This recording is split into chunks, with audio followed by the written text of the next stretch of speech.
also wrote poems. I have another book in Hebrew, and I translated it to English for my book. I hope that the translation will work good for you too. It doesn't sound like that in Hebrew, I tell you, but you lose something when you translate. Make sure they can hear you. Okay, do you hear me?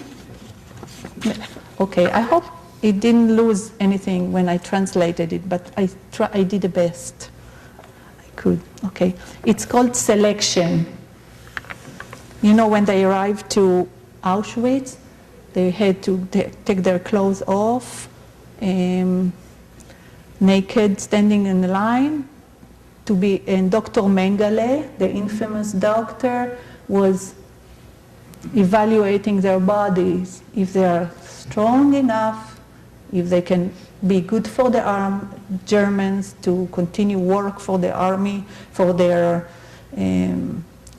purposes, to build railroads and stuff like that. So this is the poem. It is my mother who's standing naked in Hungarian Jewish line. A beloved sister is waiting on the other side. Only a few hours ago, only a few hours past, they were torn apart from a loving family, passing through a gate of a perilous town, thrown away from homes, into rushing lines, to an unknown destiny, herded in a cattle car. Their elders gone into ashen clouds, gushing into smoking sky of weeping clouds.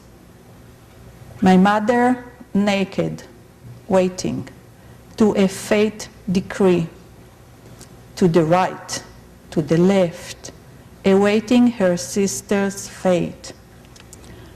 On top of line, a pointing doctor, cutting, stamping woman's fate, to life or death. A beloved sister's body is now in test, in a vicious doctor's hand. Looking healthy, he forthright, pointing to the right. Thank you.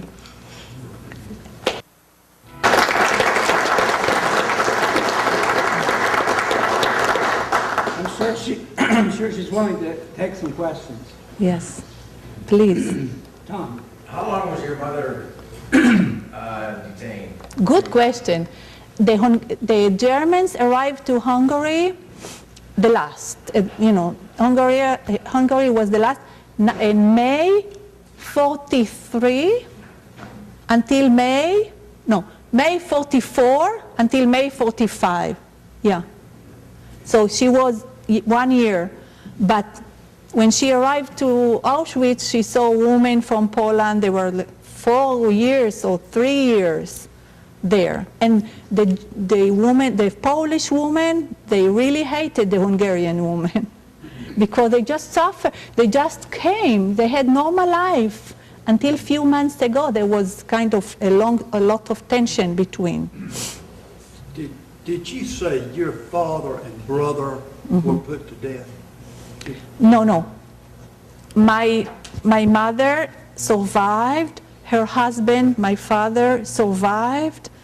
Their parents. Oh, okay. My grandparents. I don't have family. No grandparents. No uncle. One uncle. But they were all put to death. All of them, yes. Yeah. Do you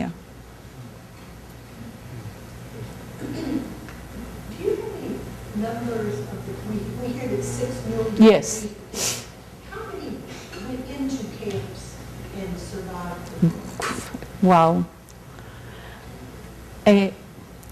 I tell you the truth, I don't know the exact number. Maybe, יכול להיות גם 6 מיליון לזה? Today, only 30 million people Okay. in the world now. So Yeah.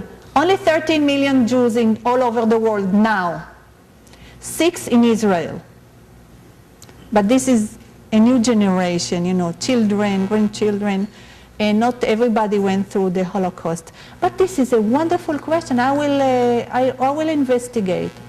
I can just say 3 million, maybe. No, I don't know. No. No, I will investigate. Virtually all European Jews were killed in Most. World War II Most. by the Nazis and their collaborators. Most.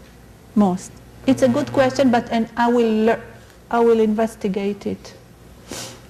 How many camps other than Austin? Oh, I cannot tell you the exact number, but they were in Germany, they were in Poland, and no, I think what I know about, France. My book that I write now is what happened to the Jews in Paris, the Jews that were deported. So in France they had also a concentration camp, but not like Auschwitz. It was like to gather in Drancy, to gather all the Jews and send them to Auschwitz. Auschwitz was the main. There were many ghettos, yeah, also all over, yeah. Bergen-Belsen and Auschwitz were separate. How did your mother know that some of her people were buried in Bergen-Belsen? Good. From Auschwitz, when the Russians got closer to Auschwitz, to liberate Auschwitz, the Germans, they did not give up. The last minute, they moved all the Jews, evacuated Auschwitz to Bergen-Belsen. They had to walk. That's what we call the Death March. Death March. They were walking until the last minute. Auschwitz was already taken by the Russians, but the British and the Americans did not reach Bergen-Belsen yet. It took them 6 months. It's not like today, everything fast. Yeah, so my mother was in Bergen-Belsen. And later, they burned, when the Americans and the British came to Bergen-Belsen, released, they burned all the old places, the old blocks, to kill all the germs, because there were so many typhus people, typhus death, and they arranged something different. And they turned it to a refugee camp. My sister was born a year after in Bergen-Belsen, in a refugee camp, yeah. What kind of work was done in the camp? Oh, my Food or food. My mother was a very strong woman. They chose her to work in the railroads, to build more railroads. She was an expert, she says. She told me, I knew exactly what to do. She said, you put the stick, piece of the log of wood, and I knew exactly, and she told me, the Gestapo, the SS women, they really loved her because she knew the work. They didn't have to tell her what to do. She was she wanted to survive, so she did her best even in this horrible place. After your mother was released or liberated, what about your father? I mean, were they together after? Amazing. This is a mystery yet. She met with my father before the war in Budapest. And they had some kind of arrangement, she said, for the government, to get the money from the government. They had some kind of arrangement. I don't know, maybe they were married or something, in a lawyer office, something. And then after the war ended, they got married or they got together. And she was married to him. In our religion, you cannot have children without getting married. Back then. Did they live as husband and wife in Israel? Yes, and they moved to Israel. My sister was born in Bergen-Belsen, and in 1948, when the country was established, we got permission from the United Nations